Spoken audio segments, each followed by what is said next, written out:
premier flic de France à parler comme un flic, comme un gendarme, en disant ce qu'il avait sur le cœur. Et puis, malheureusement, on se rend compte que peut-être que lui aussi, il était limité dans ses actions par ses paroles d'aujourd'hui. Comme les policiers sont limités par leurs actions, puisqu'ils essayent de protéger les Français comme ils peuvent le faire. Mais le problème, c'est que vous avez beau mettre les moyens. En tout cas, pour nous, le travail est fait, c'est-à-dire qu'on interpelle, on met à disposition.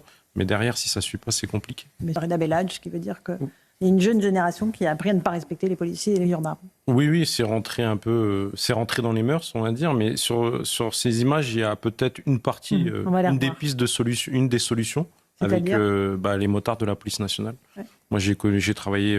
Et les habitants, là, qui s'y sont mis. Oui, c'est ce que j'allais dire, c'était le deuxième point. C'est la deuxième piste. Le premier point, c'était déjà les motards, en fait. On a perdu en effectif de motards, alors qu'avant, on en avait énormément. Moi, j'ai connu sur Val-de-Marne, ils étaient une soixantaine. Aujourd'hui, ils sont un peu plus de 20. Alors, vous imaginez, en termes de quantité, ça n'a rien à voir. Donc, au niveau des missions, vous faites les escortes SAMU pour sauver des vies, les escortes sapeurs-pompiers.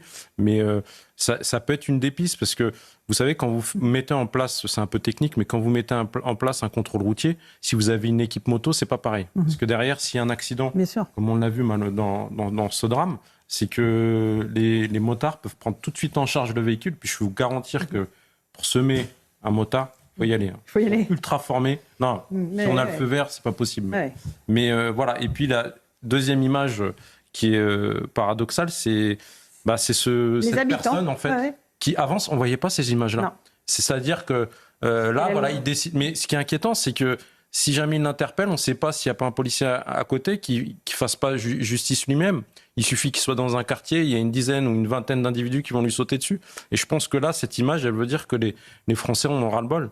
Et je pense qu'il faut vraiment... Mais ce sont les habitants de ces quartiers qui sont les premières victimes, encore une fois.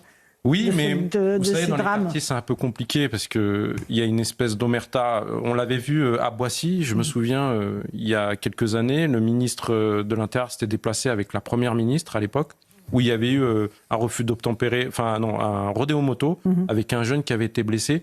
Et les parents étaient venus, ils ont refusé de déposer plainte, ils ont juste fait une main courante. De peur. Voilà, de peur. Voilà, ils avaient fait une main courante, la ministre s'était déplacée, pour autant ça n'avait pas changé les choses. Donc voilà, je pense qu'il faut qu'il y ait des vraies mesures, il faut une justice pénale. Et accompagner. C'est un signal qu'on envoie à la famille, mais c'est un signal aussi qu'on envoie aux forces de l'ordre. Parce que vous avez parlé de l'affaire Naël. Moi, je ne comprends pas, en fait, un policier qui fait son travail. Donc c'est une action de police. Certes, c'est un drame, il a pris une vie. Mais ça fait malheureusement des fois partie de notre travail pour protéger les autres. Ça nous arrive dans le cadre de la légitime défense ou du refus de prendre. Donc vous faites le parallèle entre le fait que ce policier-là a été intercarcéré et que l'homme qui a tué cette petite fille est dehors. Mon collègue, il n'était pas connu des services de police, parce que des fois, ça nous arrive aussi de faire des erreurs dans le cadre de nos fonctions.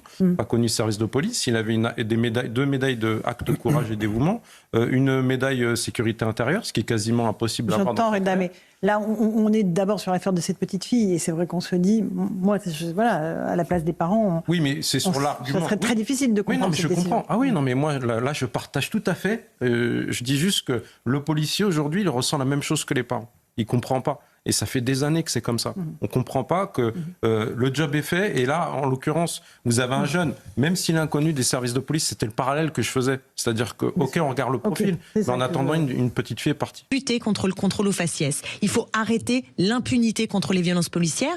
C'est le moyen de renouer ce lien de confiance avec celles et ceux qui n'ont pas confiance dans la police.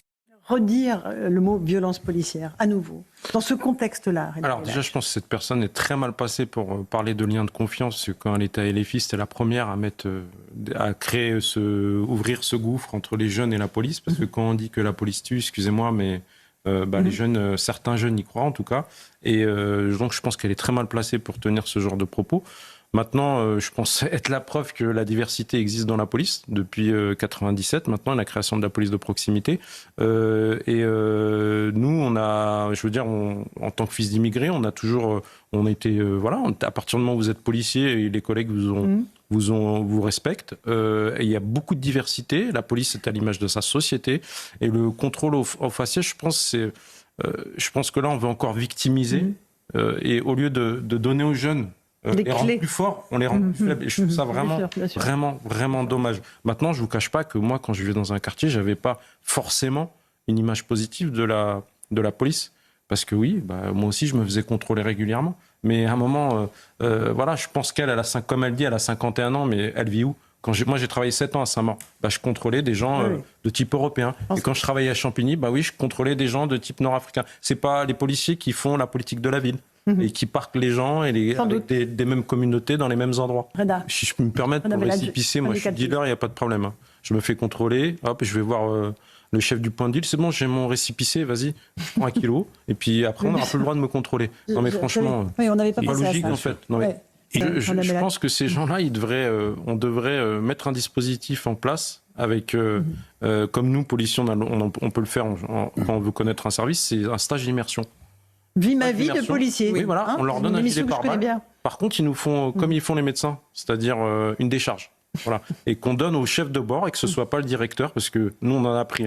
Moi, j'en ai pris, ça m'est arrivé, mais on dit l'emmenez pas par là, s'il vous plaît. L'emmenez pas là. Ah non, faut pas montrer la misère.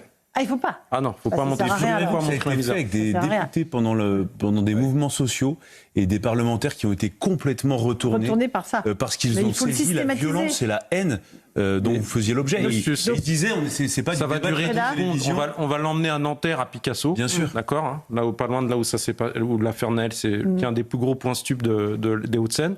Ça va durer, 15 secondes. On va être en tenue, elle va venir avec nous.